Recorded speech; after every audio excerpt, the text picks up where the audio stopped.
The next person is Ronald, and I want to say this about Ronald. He, the biggest competitor I ever seen. He was only about 135 pounds, and he was quarterback. We were playing up.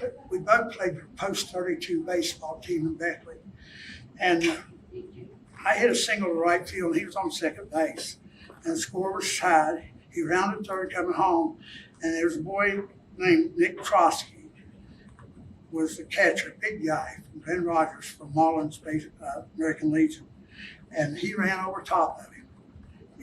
The ball went one way, the catcher's mitt went the other way, and we won the game. And Trotsky was about 190 pounds, and Ronald was on 135. But that's the way he played everything. He played to win. So I'd like to introduce now Ron Milam, my first cousin, and one of my best friend, John.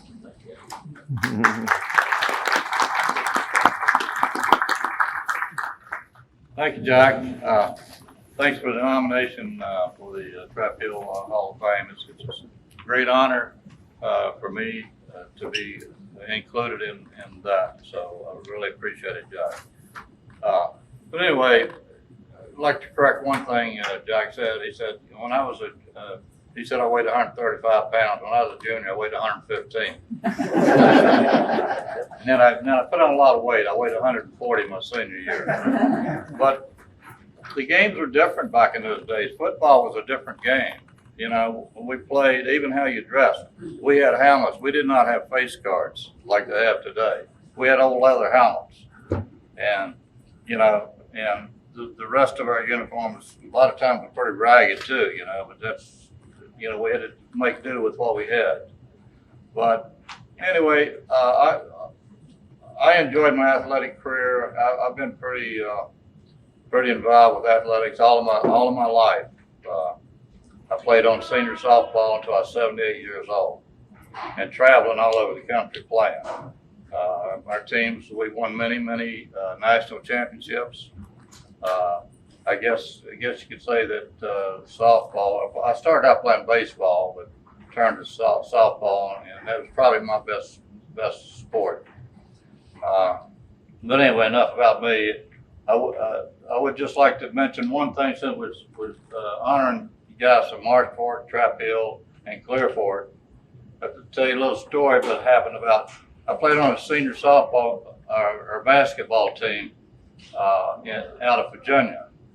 And, you know, in West Virginia, they allow out-of-state players to come in for their senior games. So anyway, we had a team from Virginia. We came down to Charleston to play in the senior games. And who we matched up with in the first game? Carl Bradford from Marchfort, Tex Williams from Clearfork. And believe me, they beat the snot out of us. I mean, it wasn't even close. So those guys at over 50 years old could still play the game.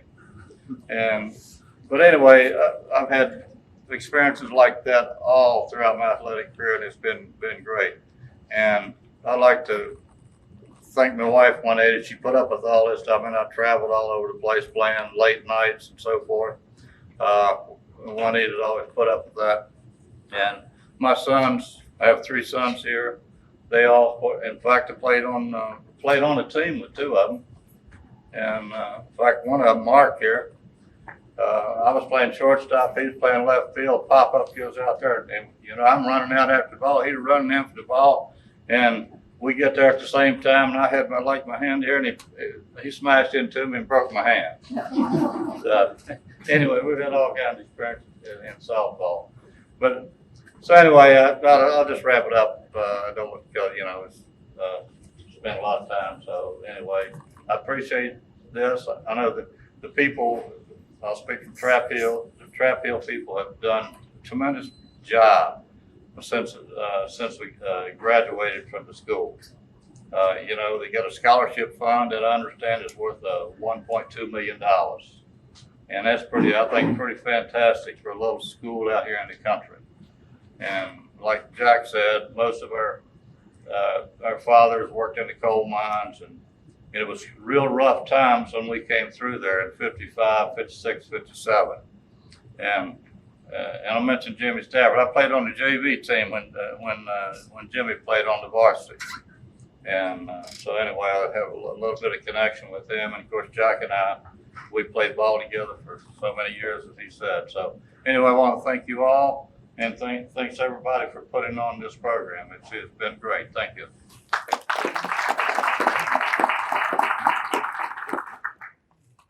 Our inductee from Trap Hill is Ronald J. Milam. He's a class of 1957. Ronald graduated from Trap Hill High School in 1957 and was a two-year starter on both football and basketball teams, serving as team captain on both. He was a quarterback on offense and safety on defense for the football team, and was a guard in basketball. In addition to his outstanding athletic abilities, Ronald was a very good student. He served as president for 9th, 10th, and 11th grade classes and was student body president his senior year. Ronald was also a member of the National Honor Society. Ronald married Juanita Willard in 1958. He is a 1958. She was a 1958 Trap Hill graduate. On November 1st, they will celebrate their 64th anniversary. Together, they have raised 3 boys and 5 grandchildren. He was an active member of the Trap Hill High School Reunion Committee for several years. He developed and implemented a website for the school alumni and included most of the data on the site. Ronald continued to be active in sports most of his life. He played baseball for 4 years and softball for more than 50 years. In senior softball, he played on national level teams that played all over the country. He played in several national championship teams and was honored with many awards for outstanding play. He was inducted into the Softball Hall of Fame, the 1998 National Senior Softball Hall of Fame, 1999 Central Virginia Softball Hall of Fame, and 2004 Prince William County, Virginia Softball Hall of Fame. Ronald retired from the federal government as Director of Telecommunications, helping to oversee the management of government's national, local, and long-distance telephone network. Ronald and Juanita moved to Pinehurst, North Carolina, and are members of the Pinehurst Country Club, home of the famous Pinehurst Number 2. He plays golf about 3 times a week. Congratulations, Ronald G. Milam.